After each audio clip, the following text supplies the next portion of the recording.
Yeah, so just to dive right in, we just want to demonstrate the connectivity between Trials.ai and what the DDF team has put together, and kind of highlight the idea that the data model for the SDR is the goal. I think is to make this a standard, and it's backed by CDISC, and so being able to take a technology, Trials.ai, for instance, and connect that to a standards-based data model, I think is extremely powerful. And obviously that's the point of this DDF initiative. So that's what we're going to demonstrate here very quickly. So I'm going to move right into the demo. So I'm going to start with the Trials.ai interface that we've been working on.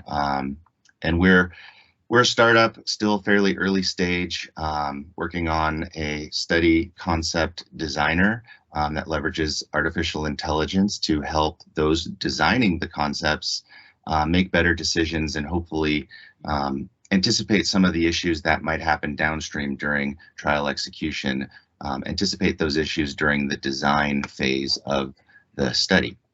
So I'm going to go ahead and create a new study concept. And go into that. Begin by selecting a study type. And what I'm going to do basically is create a study in Trials.ai and then demonstrate how that is also represented in the SDR. So I'm going to go through, in order for the SDR to have a valid record created, you must have a title, a phase, and an identifier. So I'm going to go ahead and add my title, a phase 3 double-blind placebo-controlled randomized multi-center, your standard kind of study title. But also notice that since part of our technology is, since you've got this phase 3 identified in your natural language, we go ahead and pick that up using natural language processing and go ahead and set the phase already for you. And then again, in order to create a compliant record in the SDR, we need a study number as well. So I'm going to go ahead and add that. And now that I've have the initial prerequisites for a record, we can move over to the SDR and do a search for that same study number, sponsor ID. And there we are, just created, newly created study with just the basic information.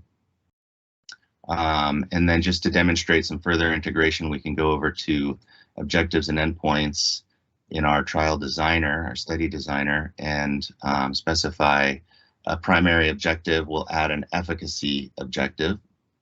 And you see kind of this discover panel here. Our vision for that is to be able to actually offer suggestions on what might be appropriate given the context of your trial. And we see that as a integration point with what Transcelerate and DDF are doing, where we could actually pull records from SDR compliant systems and actually offer those as suggestions.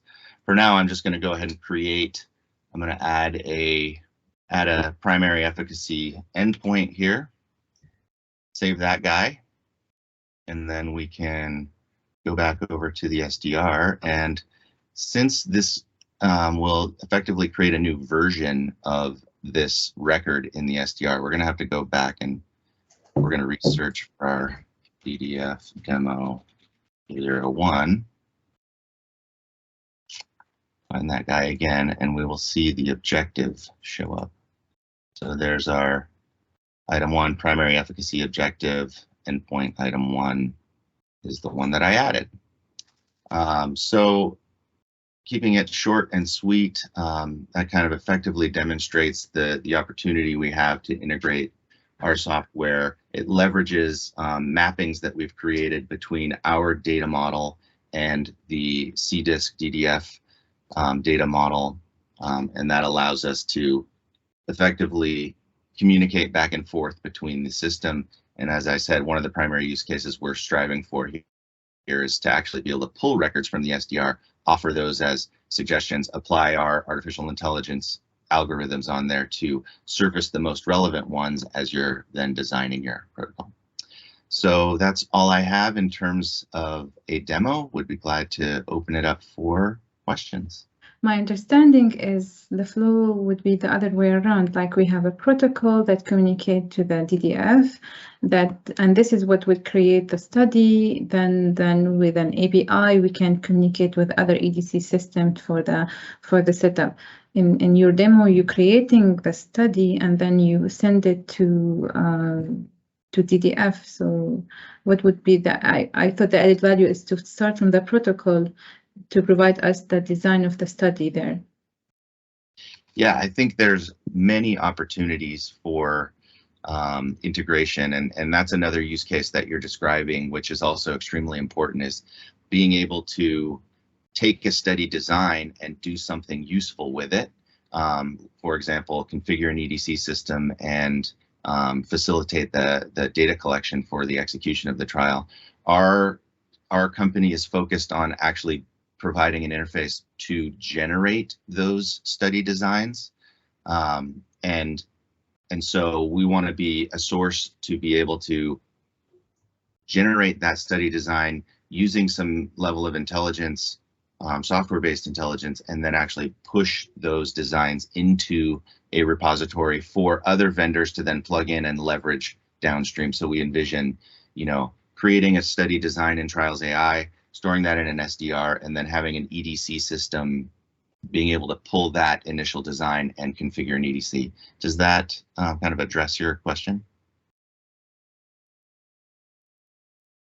I'm sorry, I'm just a little bit confused. So because the whole DDF stream was from protocol to this SDR to EDC. So, right. And this is, this is what's really for me is very interesting from end-to-end mindset or solutions, is to start from the very beginning. We set up our protocol in an automated way. Then it translated to screens, to study design, and then we have this connection with the EDC system that will facilitate that. So we don't need that we could have like from the protocol right away this automation with the study setup. So your solution is that you design. I'm sorry. It will be what I mean that you will be designing also forms and content for the EDC that will be stored in the SDR and what translated to CDISC terminologies. What would be the end product from this? Yeah. Well, so what we're focusing on today is to produce that protocol design, that initial design, all the way through the schedule of activities. And then what we envision is that using the schedule of activities, the procedures, the assessments, the timing of those assessments, we can then identify the appropriate forms, data capture forms that would be necessary, and then invoke that kind of configuration. At some point, at this point, with respect to our startup, we're focused on just being able to generate that protocol design, and then we expect to integrate with other vendors for that kind of ECRF forms capabilities. So we would go as far as creating a protocol, identifying objectives and endpoints, eligibility criteria, study design, withdrawal criteria, letting you kind of do the research, and then also during that process being able to surface relevant literature, surface relevant insights. We're also working on higher level data modeling and insights like patient burden. So being able to kind of assess upfront the complexity, the burden, and other types of metrics that would help you make better decisions about how to actually construct that protocol. And so yeah, we kind of firmly believe that you want to start with a data first interface to be able to construct that protocol, as opposed to the ways it's being done currently with kind of Microsoft Word and a more natural language approach. So And I think that actually might be a great lead into our next demo, which is from IBM, which then shows sort of the other side of the equation, which is the data that Tom just demonstrated putting into the SDR, what a downstream system can then do with it. So perhaps on that note, we turn the floor over to the IBM team. And Sounds good. Thank you. if there are other questions for Tom, as we mentioned, please feel free to put them in the chat. I think he's will be hanging on the line for a while and Yep, can field those. definitely. And feel free to shoot me an email, tom@trials.ai. Thanks, Tom. Thanks.